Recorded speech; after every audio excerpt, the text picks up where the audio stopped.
Del Señor, ¿por qué no nos ponemos en pie y abrimos nuestras Biblias en San Juan capítulo 21? Gloria a Jesús. Gracias, Señor Jesús. Vine a adorar a Dios. Vine a adorar a Dios. Vine a adorar su santo nombre. Vine a adorar a Dios. Él vino a mi vida en un día muy especial. Tocó mi corazón, me mostró un camino mejor. Y esa es la razón por la que digo que vine a adorar a Dios. Gloria a Jesús. San Juan capítulo 21 y versículo 15, miremos la conversación de nuestro Señor Jesús con uno de sus discípulos y uno quizás de los más sobresalientes, Pedro. Y dice así las Escrituras en San Juan capítulo 21, versículo 15, y lo leo en el nombre del Padre, del Hijo y del Espíritu Santo. Cuando hubieron comido, Jesús dijo a Simón Pedro: Simón, hijo de Jonás, ¿me amas más que estos? Le respondió: sí, Señor, tú sabes que te amo. Él le dijo: apacienta mis corderos. Volvió a decirle la segunda vez: Simón, hijo de Jonás, ¿me amas? Pedro le respondió: sí, Señor, tú sabes que te amo. Le dijo: pastorea mis ovejas. Le dijo la tercera vez: Simón, hijo de Jonás, ¿me amas? Pedro se entristeció de que le dijese la tercera vez: ¿me amas? Y le respondió: Señor, tú sabes todo, tú sabes que te amo. Jesús le dijo: apacienta mis ovejas. De cierto te digo, cuando eras más joven te ceñías e ibas a donde querías. Mas cuando ya seas viejo, extenderás tus manos y te ceñirá otro y te llevará a donde no quieras. Esto dijo, dando a entender con qué muerte había de glorificar a Dios. Y dicho esto, añadió: sígueme. Oramos. Señor, gracias por tu palabra. Gracias por la bendición que nos das, Señor, de reunirnos en tu casa de oración. Ha habido oración, ha habido intercesión, Señor, de parte de tu pueblo, de parte de nosotros los supervisores, Señor. Hemos hecho también oración y presentarte las peticiones de este pueblo. Yo te pido, Señor, que seas propicio, que escuches nuestras peticiones, que nos ayudes, que nos llenes del poder y la unción de tu Espíritu Santo día con día y que nos guíes por el buen camino de la vida eterna. Señor, que tu palabra sea de provecho y de bendición para todos los que estamos acá, para los líderes, para los anfitriones, para los supervisores, pastores de zona, para todo el pueblo en general. Que tú nos hables y nos ministres en el nombre de Jesús. Gracias, Señor. Amén y amén. Pueden tomar su lugar. En esta noche vamos a continuar viendo el liderato de Jesús. Ya tengo 2 martes consecutivos de no dar la enseñanza, y la última vez que hablé fue del liderato de Jesús, cómo Jesús vino a servir, y hablamos de la autoridad. No era de enseñorearse, sino la autoridad verdadera, y vimos 4 componentes de la autoridad. Pero hoy quiero continuar en el liderazgo de Jesús y quiero dar 4 declaraciones, las 4 con un sentido positivo. No voy a decir el liderazgo de Jesús no voy a mencionar eso en esta ocasión, sino que vamos a ver que el liderato de Jesús es así, de esta manera, o sea, es positivo. 4 declaraciones positivas. Primero podemos decir que el liderato de Cristo Jesús se concentró en los individuos. Es cierto que miramos a Jesús hablándole a las masas, y cuando hablamos de las masas no estamos hablando de pan, sino que estamos hablando de la gente, ¿verdad? Las masas es el gentío de personas, y Jesús sí habló a las masas, que fueron miles. Dice que una vez le dio de comer a 5,000 hombres, sin contar a las mujeres y a los niños. Y de ahí donde deducimos que prácticamente a Jesús le seguían entre 15 a 20,000 personas. Y esas son las masas, ¿verdad? Cantidad de gente. Pero su ministerio no solamente fue concentrado en la gran cantidad de gente, y que era una persona intocable, que era difícil hablar con él, que tenía que andar con guardaespaldas porque la gente le atropellaba y quería tocarle y hablar con él. No, él se dio a la gente. Y Jesús siempre tuvo mucho cuidado de dar el tiempo al individuo. Él estuvo hablando con los individuos y por lo tanto podemos decir que el liderazgo de Jesús se concentró en los individuos. A mí me llama la atención mucho cuando dice la Biblia que a Jesús le era necesario pasar por Samaria. ¿Y por qué le era necesario pasar por Samaria? Para hablar con una sola mujer, con una mujer. ¿Y cómo le llamamos a esa mujer? La samaritana.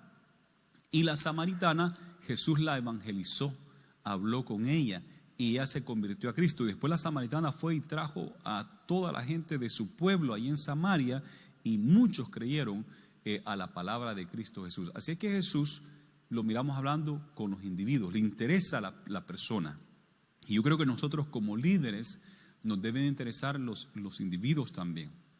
Sí que le interesa el grupo de la célula, qué bueno, y se prepare para predicarle a todos, pero es importante también servirle individualmente a cada uno, según la necesidad que pueda tener tiempo para hablar con esa persona y poder instruir y ayudar a esa persona individualmente. Esto yo creo que es bien importante, y si Jesús lo pudo hacer, que lo seguían miles y miles de personas, ¿cómo no lo podemos hacer nosotros? ¿Verdad? De poder invertir en el individuo, de poder darnos al individuo.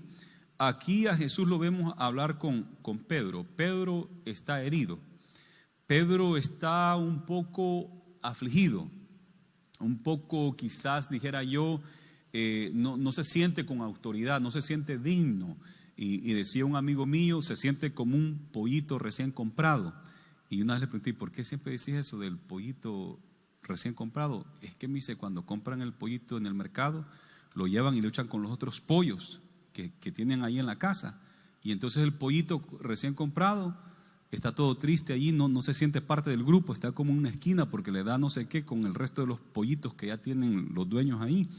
Y me dice, entonces él decía así, se mira como un pollito recién comprado, que está como aislado, ¿verdad? Y así se sentía Pedro. ¿Por qué se sentía así Pedro? Porque Pedro le había dicho a Jesús, aunque todos acá tengan temor y todos te abandonen, yo no te voy a abandonar, yo no te abandono, aunque todos te abandonen, yo no te abandono. Jesús estaba hablando de que lo iban a entregar a los gentiles y que lo iban a matar. Y Pedro dijo, yo no te abandono, yo ahí voy a estar. ¿Y qué pasó? Cuando la hora es la hora, todos se fueron. Y cuando Pedro se calentaba, se cumplió lo que Jesús le dijo ese mismo día: tú no me vas a abandonar. De cierto te digo que antes que cante el gallo, me has negado 3 veces. Y justo así fue. Una mujer, una muchacha, dijo, pero si andaba con él. Yo no, dijo Pedro. Negó a Jesús. No, pero si entre tu hablar se oye como si tú eras de ellos, de los galileos, porque hasta la manera que te expresas, tu acento. No, yo no. Y le volvió a decir la mujer, y dice que la tercera vez hasta maldijo, para que vieran de que él no andaba con Jesús. Y dice que maldijo, no sé qué maldición haber dicho, para que no lo detectaran de que él era seguidor de Jesús. Y cuando hace eso, canta el gallo. Y cuando canta el gallo, sacan a Jesús amarrado, y dice que se encontró con la mirada de Pedro. Y cuando se miran ojo a ojo con Pedro, a Pedro le dio una vergüenza. Y dice que se alejó y se fue a llorar, porque se encontró con la mirada del maestro. Y yo no creo que fue una mirada de Jesús como diciéndole, te lo dije, qué cobarde eres, no puedo creer que aquí me llevan amarrado y vos no hiciste nada por mí, no hiciste nada, ¿verdad? No fue una mirada así que le dio, sino que fue una mirada de compasión. Y bueno, cuando matan a Jesús en la cruz del Calvario, ellos estuvieron cerca, lo entierran, ellos muy lejos. La mujer sí tuvieron valor de ir a embalsamarlo y llevaron perfumes y cosas aromáticas, y ellos lejos, no querían saber nada, les daba miedo.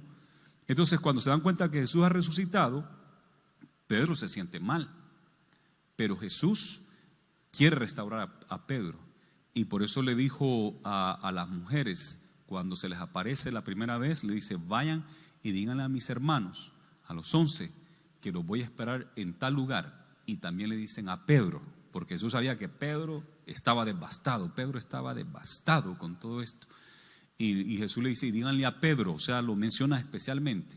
Y ahora han comido, después de haber comido y todo, Jesús se acerca a Pedro y tiene una conversación con él, porque Jesús quiere restaurarlo. Y le dice: Simón, hijo de Jonás. Ahí le dio el nombre oficial, con nombre y apellido, porque Jesús a Simón le puso un sobrenombre, un apodo, como nosotros decimos. ¿Y cuál fue el apodo que Jesús le puso a Simón, hijo de Jonás? Le llamó Pedro, que quiere decir piedra, ¿verdad? A Simón no le decía Simón, no le decía su primer nombre, sino que piedra, ven. Y él le cambió a Pedro, pero su nombre oficial es Simón, hijo de Jonás. Ese era su apellido, hijo de Jonás, Bar Jonás. Y así es que aquí sí le dice nombre y apellido: Simón, hijo de Jonás, ¿me amas? Y él dice: sí, Señor, tú sabes que te amo. Y le pregunta: más que a esto, porque él dijo: aunque todos te dejen, yo no. Entonces Jesús le dice: ¿me amas más que a esto? Sí, Señor, tú sabes que te amo. Entonces él dice: apacienta mis corderos.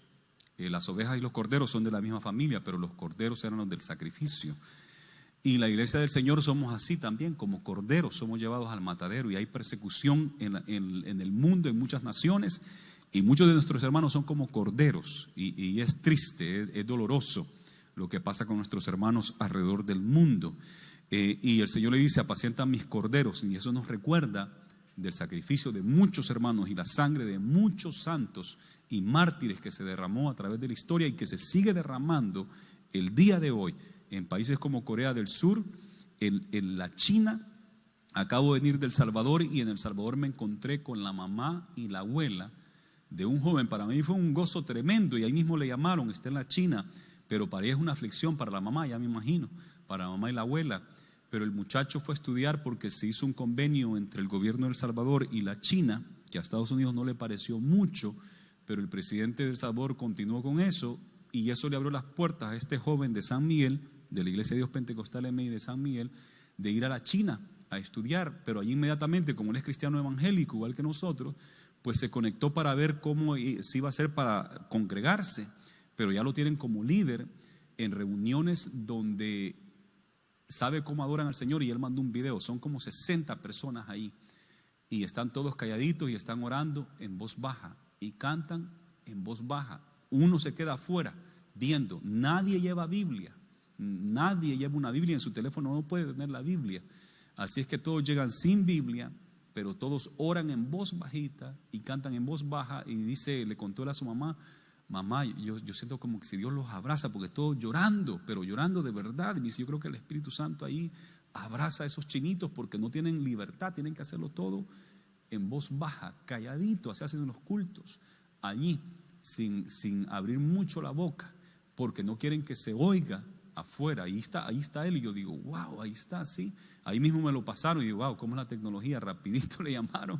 Y le digo: mira, cuando vengas, porque yo sé que hacen escala en Los Ángeles, que es el gateway para Asia. Aquí tenemos la bendición nosotros, en Los Ángeles está. Todos los hermanos de Puerto Rico y los otros lugares nuestros que tienen que ir a la China, Mongolia y todo eso, pasan por Los Ángeles siempre. Por eso una vez uno de ellos dijo: pero ustedes lo tienen ahí, los jóvenes de AJEC, del California, debían estar más involucrados con Asia que nosotros, que ellos van desde Puerto Rico, desde Orlando, vienen acá para ir.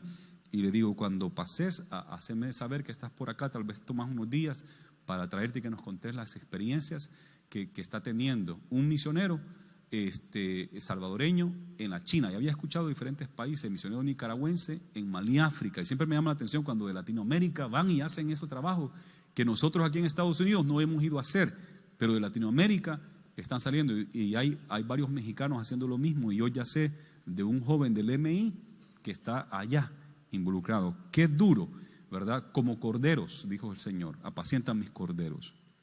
3 veces le pregunta a Pedro: ¿me amas? Las 2 veces después le dice: apacienta mis ovejas, porque somos ovejas de su prado.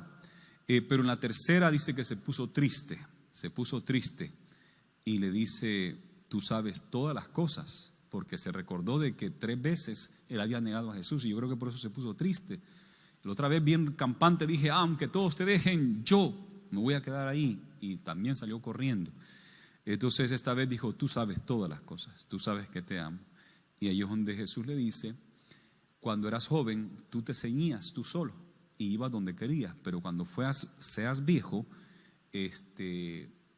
otros te van a ceñir y te van a extender las manos, dice ahí en el versículo 18, y más cuando ya seas viejo, extenderás tus manos y te ceñirá otro y te llevará a donde no quieras. Esto dijo, dando a entender con qué muerte había de glorificar a Dios. Y dicho esto, añadió: sígueme. Juan se dio cuenta. Juan ha escrito el Evangelio, es el último de los 4 en escribirse. Y Juan, ya de anciano, escribe estas palabras. Y Juan dijo: cuando Jesús dijo eso, de que vas a extender tus manos y otros te van a ceñir, Jesús está hablando de su muerte. Y esa muerte, Pedro iba a glorificar al Señor. ¿Y cómo murió Pedro? Pedro murió igual que nuestro Señor, crucificado. Dice la historia o la tradición, dice, y eso no nos consta porque no está en la Biblia, pero según la tradición, que se pasó oralmente por un tiempo y después se escribió por allí en algún documento, que cuando iban a crucificar a Pedro dijo: yo no quiero morir como mi Señor, no soy digno. Así es que pidió que por lo menos lo crucificaran boca abajo, ¿verdad? Porque no quería parecerse a su Señor siendo crucificado igual que él. No nos consta, pero lo que sí nos consta es de que él murió crucificado con las manos abiertas, porque Juan da testimonio de eso y lo escribió acá. Esto dijo, dando a entender con qué muerte había de glorificar a Dios. Ya Juan lo había visto, cómo murió. Así es que Pedro se sintió bien mal porque no pudo morir con Jesús esa vez, tuvo miedo, pero Jesús le da una oportunidad más y lo levanta y le dice: vas a morir crucificado igual que yo, ¿verdad? Se le dio a entender con qué muerte iba a morir. Y entonces ya Pedro ya se sintió mejor. El Señor no me rechaza, el Señor no tiene rencor contra mí, el Señor no pensó: ya no puedo contar con si este es un traidor, este es uno que me negó y ya no tiene perdón, queda excomulgado. No, con Jesús no es así. El Señor nos da una oportunidad, varias oportunidades. Y a Pedro también. Así es que Pedro hoy ya se siente mejor porque ya el Señor individualmente lo agarró y personalmente lo restauró. ¿Cómo sé que se siente mejor? Porque mire que en el versículo 20 ya Pedro vuelve a su misma persona, ya no está como pollito comprado, ya se siente campante, como gallito ahí entre todos. Y dice el versículo 20: volviéndose Pedro, vio que le seguía el discípulo a quien amaba Jesús. O sea que Jesús lo alejó, se lo llevó solito. Y ya se siente bien cuando de repente ve que viene Juan, el discípulo a quien amaba Jesús, dice Juan, el discípulo amado, el mismo que en la cena se había recostado al lado de él y le había dicho: Señor, ¿quién es el que te entregará? El que ha de entregarte. Cuando Pedro le vio, dijo a Jesús: Señor, ¿y qué de este? Y Jesús le dijo: si quiero que él quede hasta que yo venga, ¿qué a ti? Sígueme tú. Por eso digo que ya regresó a lo mismo, porque volvió a meter las patas, ¿verdad? Y viene diciendo Juan: Señor, ¿y es qué de este? Y si yo quiero que él quede hasta que yo venga por segunda vez, ¿qué a ti? Tú sígueme a mí, olvídate de tu hermano, concéntrate en ti. O sea que ya regresó a su persona misma. Este dicho se extendió entonces entre los hermanos, que aquel discípulo no moriría.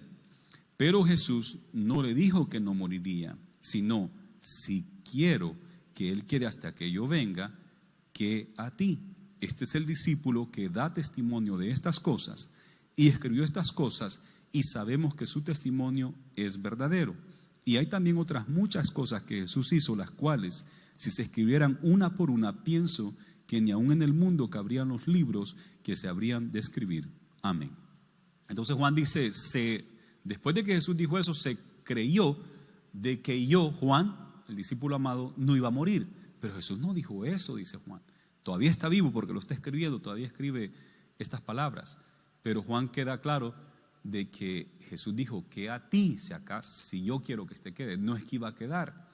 Pero los mormones creen que sí quedó y que ya Juan tiene casi 2000 años caminando esta tierra y no ha muerto porque está esperando que Jesús venga. Y es más, Bigfoot no es como ustedes creen que es, sino que Juan, el discípulo amado, es Bigfoot para los mormones. Imagínense usted, qué cosa. Pero Juan murió y sabemos de que él escribió Apocalipsis y murió. Y igual que el resto de los que han muerto en Cristo, va a resucitar primero, igual que Pablo, Pedro y todos ellos. Pero eso sí, Juan, el discípulo amado, fue el único en no ser un mártir. Fue el único que nadie lo mató por predicar el evangelio. Murió de anciano. Es el único de los 11. De allá todos los mataron, incluyendo a Pablo. A todos los mataron por predicar el evangelio. A él no. Y a los demás los mataron un poco jóvenes, 50, 60 años, qué sé yo, 40 años. Pero a Juan llegó hasta los 100 años por ahí de edad, 90 y algo, 100 años de edad. Es el único. Aquí miramos que Jesús toma tiempo para invertir individualmente con las personas. Sabe que Jesús lo que hace al tratar con el individuo es dar su vida, formar su propia vida y su ministerio en ellos. La vida de Jesús y el ministerio de Jesús, Jesús se lo pasa individualmente y personalmente a sus 12 apóstoles y a otros más. 500 discípulos les dice que estaban reunidos cuando él ascendió al cielo, y él tocó a cada uno individualmente, tuvo una charla de allí. Con otros lo tuvo más, como con los 12 tuvo más tiempo, pero pudo pasar su persona, su vida y su ministerio en cada individuo. Nosotros queremos hacer discípulos, y la manera de hacer discípulos es la misma manera que Jesús lo hizo. Es de tratar con la gente individualmente. Cuando lo traemos a la célula y acepta a Cristo Jesús, lo traemos a la iglesia y acepta a Jesús, hay que seguirlo tratando, hay que seguir trabajando con él, que se bautice en agua. Y después de que se bautice en agua, usted es el primero en irlo a abrazar y a alegrarse de que se ha bautizado la persona que usted está cuidando ahí. Y después lo sigue trabajando para que se haga ujier, para que se haga el asistente de líder en el grupo, para que llegue a ser un líder, y se hace líder y usted está ahí. Y después de repente se hace supervisor, pastor de zona, de repente sale a pastorear una iglesia, y qué bueno ver eso, ¿verdad? Que uno invertirse y también vertirse en otra persona. Esa es la manera de hacer discípulos, en que estemos allí. No se trata nomás que acepte a Cristo y ya, qué bien, no, agarrémoslo. Y yo me he dado cuenta que los que perseveran y crecen acá son los que tienen a alguien, un mentor, así se le llama ahora modernamente, un mentor que está ahí, un maestro que lo ha tomado como discípulo. Esa es la palabra antigua, discípulo, ¿verdad? Como un mentor lo tiene. Y esos son los que se mantienen firmes, los que logran que alguien les ayude y estar ahí con ellos. Y el que no tiene a nadie, dura un poco, pero después por ahí se nos va, porque nadie le está dando el cuidado. Jesús lo hacía. Jesús, segundo, el liderazgo de Jesús se concentró en las Escrituras. Jesús le dio una importancia tremenda a lo que es el Antiguo Testamento. Es lo único que estaba escrito. Todavía no estaban escritos los 4 evangelios, ni el libro de los Hechos, mucho menos porque es la historia de la iglesia, las epístolas, ni Apocalipsis. Pero sí estaba completo de Génesis a Malaquías cuando Jesús vino. Y Jesús le dio un realce tremendo. Jesús siempre que habló, siempre mencionaba las Escrituras. Desde la tentación que el diablo le puso, ahí mencionó a Deuteronomio en 3 ocasiones, cuando le dijo, convierte estas piedras en pan. Y Jesús le dijo, está escrito, no solo de pan vivirá el hombre. El diablo le mencionó el Salmo 91, y Jesús le volvió a llevar a Deuteronomio, no tentarás al Señor tu Dios. Y el Deuteronomio es la ley. Génesis, Éxodo, Levíticos, Número, Deuteronomio, los primeros 5 libros de la Biblia le conocemos como la ley de Moisés. Y Jesús aceptó como palabra de Dios la Torá, o como nosotros le llamamos el Pentateuco, los primeros 5 libros de la Biblia. Mencionó los históricos, mencionó a David, mencionó a Salomón. Ahí, eso se encuentra en el libro Históricos, 1 y 2 de Reyes, 1 y 2 de Crónicas, bueno, comenzando con 1 y 2 de Samuel, donde está la vida de Saúl y de David. Jesús aceptó los históricos. También Jesús aceptó los salmos, los poéticos, que son Job, Salmos, Proverbios, Eclesiastés y Cantar de los Cantares.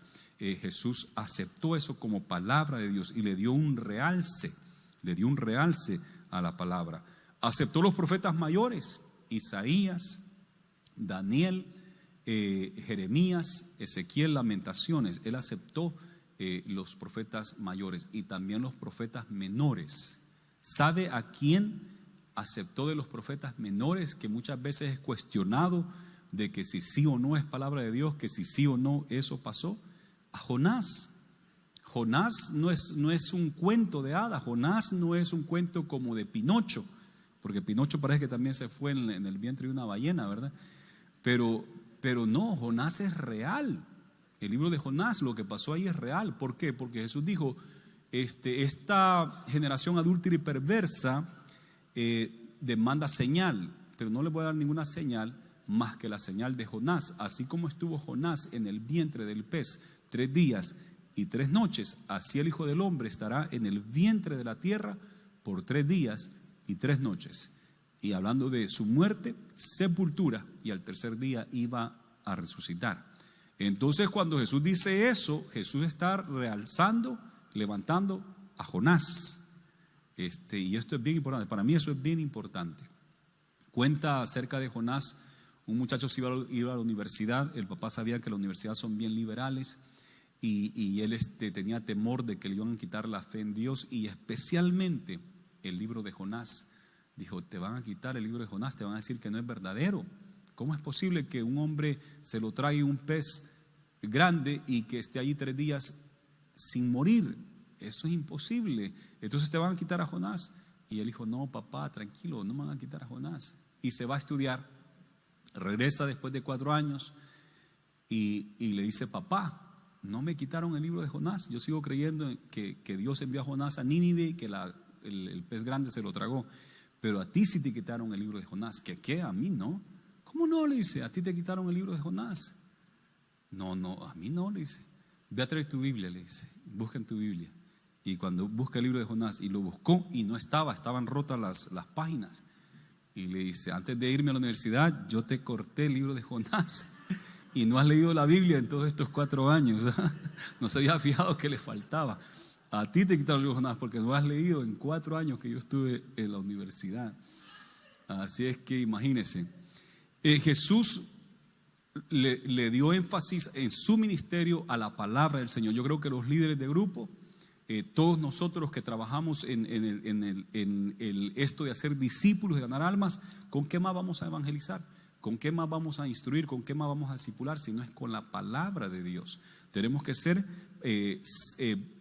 bibliocéntricos, ¿verdad? Centrados en la Biblia, en la palabra del Señor. Jesús tomó la verdad absoluta de la palabra del Señor y la enseñó, la predicó, y lo miramos en muchas partes, incluyendo en el Sermón del Monte. Ahí él aclara bien la palabra del Señor. Tanta porción del Antiguo Testamento, Jesús le da una aclaración más clara para que tengan provecho, y a tal grado que se admiraban y decían, es que Jesús no enseña como los fariseos y los escribas, sino que enseña como quien tiene autoridad, porque él conocía la palabra. Desde muy niño demostró su interés, su amor por la palabra y su conocimiento cuando a los 12 años de edad se sentó con los sacerdotes y los grandes eruditos de la palabra en ese tiempo, de la ley, doctores de la ley, y Jesús les hacía preguntas, y ellos se admiraban cómo este niño hace esa clase de preguntas, una pregunta profunda. Y además de eso, Jesús les daba respuestas y se quedaban más admirados. ¿Quién es este niño que conoce bien la palabra y es profundo en la palabra? Desde los 12 años él conocía la palabra del Señor, porque él la atesoró, la puso en su corazón. Por eso es que nosotros los cristianos evangélicos tenemos confianza completa que de Génesis a Malaquías es la palabra del Señor, porque los judíos la tienen de Génesis a Malaquías, y Jesús lo aceptó, Jesús y sus discípulos. Los libros apócrifos los judíos no lo tienen. ¿Cuáles son los libros apócrifos? Macabeos, Sabidurías, Judith, ¿qué más? Tobías. Esos no están en los libros sagrados de los judíos y en los libros sagrados que Jesús conoció. Por eso es que no aceptamos nosotros los libros apócrifos que la Iglesia Católica Romana ha puesto dentro de su canon. Nosotros creemos eso no es palabra de Dios. Puede leerlos uno, son históricos, ¿verdad? Varios de ellos son históricos y uno los pudiera leer, pero no tomarlos como palabra de Dios, porque ni Jesús los tomó como palabra de Dios. Pero el resto de Génesis a Malaquías, pregúnteme si Jesús no los aceptó y los levantó y los exaltó igual que sus 12 apóstoles. Así es que la palabra debe ser central para cada uno de nosotros como líderes y predicadores de la palabra. Tercero, Jesús concentró su liderazgo en sí mismo. Ahora, ¿qué quiere decir esto? Que Jesús centró su liderazgo en la persona de Cristo.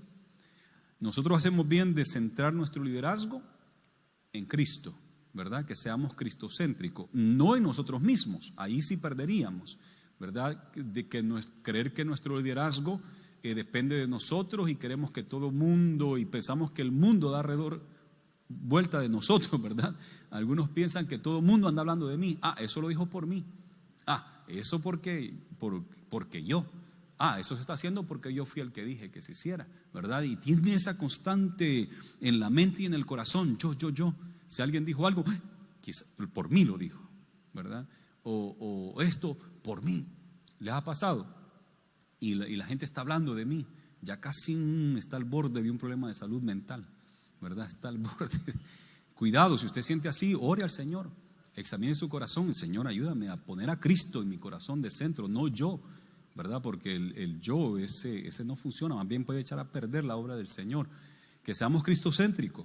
No se trata de la personalidad suya, no se trata de la carisma que usted pueda tener para mover la célula, y algunos tienen una carisma bastante especial y tienen una personalidad muy agradable que la gente lo sigue, qué bueno por eso, pero asegúrese de que sea Cristo el centro de usted y de su célula y de esta iglesia, que sea Cristo, no nadie más.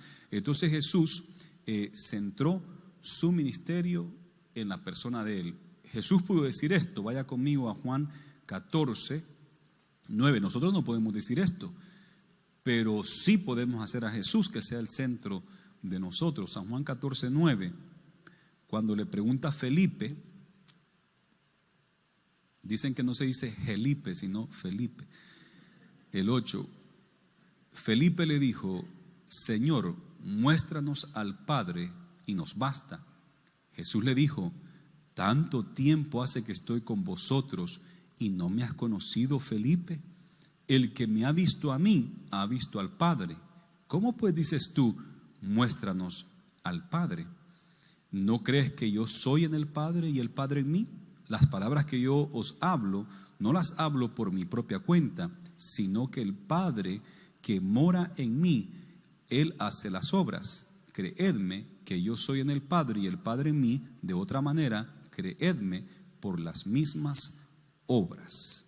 Entonces Jesús, me ha visto a mí. Si me ha visto a mí, ha visto al Padre. Y así nosotros también hay que mostrarles a Cristo, porque nadie puede ir al Padre si no es por Cristo Jesús. Así es que nosotros, con nuestro liderazgo, que sea cristocéntrico. Asegúrese de eso, cristocéntrico. Por último, el cuarto, Jesús concentró su liderazgo en un propósito y metas claras. Jesús tenía propósitos y metas muy claras. Y además de eso tenía tiempo limitado. Era niño de 12 años, ya sabía lo que venía, porque cuando José y María le preguntan: ¿a dónde estabas? Te hemos buscado todo este tiempo, nos asustaste. Y Jesús les dice, estando en el templo, cuando lo encuentran: ¿no sabías que en los negocios de mi Padre me es necesario estar? Él tiene conciencia, pero todavía no está por comenzar. Cuando fue a la boda de Caná de Galilea, la mamá quería que ya hiciera milagros, porque la mamá sabía quién era él. Desde que estaba chiquito le profetizaron. Aquel anciano en el templo, que ahorita se me escapó el nombre, ¿alguien se recuerda? Se me escapó, pero bueno, él le profetizó y le dijo: una espada va a traspasar tu alma. Zacarías, el papá de Juan el Bautista, pero Simeón, el que el Señor le había dicho: no vas a ver muerte hasta que mires al Cristo. Y lo tomó a ese bebé, 40 días tenía, bien bonito me imagino, y lo toma y dice: Señor, hoy sí me puedo morir porque mis ojos han visto al Salvador. Este bebé es el Cristo. Y José y María se admiraban, y María más, María lo guardaba en su corazón. Y empieza a profetizar cómo este iba a quitar el pecado de su pueblo y que iba a ser puesto para una señal terrible para María, porque le iban a traspasar su alma, porque él iba a morir. Jesús en la cruz del Calvario. Imagínense ese bebé. Uno cómo ama a esos bebés, ¿verdad? Van creciendo y uno espera que no les pase nada. Y ahora entiendo cómo es que uno llega viejo y todavía la mamá piensa que uno es un bebé y lo quiere tratar de: ya comiste, mijo. Ay, y yo: mamá, hombre, si ya soy un adulto. Y ahora entiendo, porque uno los ve de bebé y aunque ya sean todos bigotones, siguen siendo los bebés de uno. Y imagínense María y ver, ella estuvo al pie de la cruz cuando mataron a su hijo primogénito, a Jesús de Nazaret. Ella sabía que Jesús era el Cristo. Y entonces allá le dice: mira que se acabó el vino. Y Jesús le dice: ¿qué tienes conmigo, mujer? Mi tiempo todavía no ha llegado.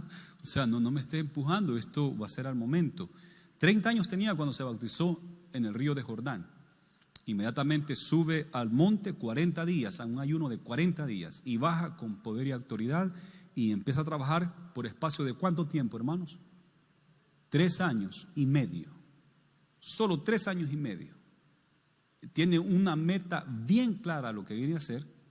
Tiene propósitos claros en él, metas claras, y tiene tiempo limitado. Tiene 3 años y medio. ¿Y qué tiene que hacer él? Preparar a 12, y uno salió malo, 11 le quedaron. Preparar a 11 para que lleven este evangelio hasta lo último de la tierra. Pero con ellos como 500 discípulos. Al final de los 500 solo quedaron 120 que recibieron el bautismo en el Espíritu Santo y fuego. Por lo menos 120 fieles tenía Jesús, 120, pero que iban a darlo todo, y lo llenó con Espíritu Santo y fuego.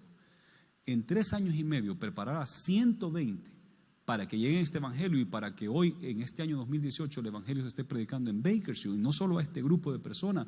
Somos miles y miles en la ciudad de Bakersfield que somos cristianos seguidores de Cristo Jesús, y no se diga en todo el estado de California y en el mundo entero. Somos millones, millones, millones y millones. ¿Cómo fue posible que un carpintero haya logrado eso?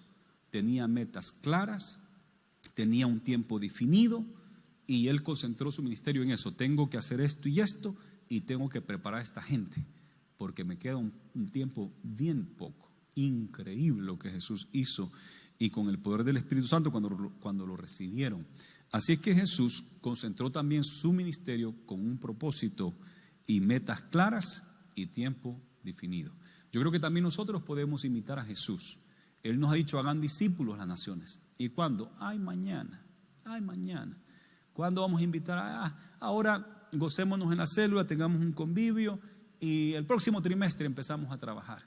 No, Jesús ya hay que hacerlo, y hay que prepararlos. Cuando sintamos, ya vamos a tener 2, 3 líderes, 2, 3 células más donde se están ganando más almas, y los discípulos se están multiplicando.